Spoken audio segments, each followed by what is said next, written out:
উৎসবমুখর পরিবেশে কুষ্টিয়া বড়বাজার ব্যবসায়ী সমিতির দ্বিবার্ষিক নির্বাচন শান্তিপূর্ণভাবে সম্পন্ন হয়েছে। নির্বাচনে সভাপতি পদে বটগাছ প্রতীকে ফুয়াদ রেজা ফাহিম 424 ভোট পেয়ে নির্বাচিত হয়েছেন।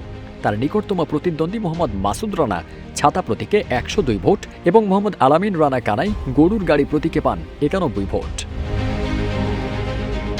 10 জানুয়ারি সকাল 8টা থেকে শুরু হয়ে বিকেল 4টা পর্যন্ত বিরতিহীন ভোট গ্রহণ চলে। মোট 686 জনের মধ্যে 641 জন ভোট দিয়েছেন এ নির্বাচনে।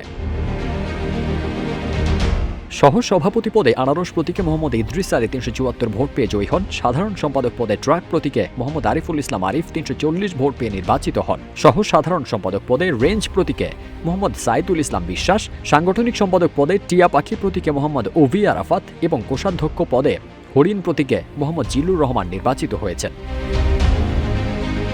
নির্বাহী সদস্য 9টি পদের বিপরীতে 13 জন প্রার্থী প্রতিদ্বন্দ্বিতা করেন। ভোট গণনা শেষে 9 জন বেসরকারিভাবে নির্বাচিত হন। রাত 11:15টায় নির্বাচন কমিশনের চেয়ারম্যান অ্যাডভোকেট মীর সানোয়া হোসেন ফলাফল ঘোষণা করেন।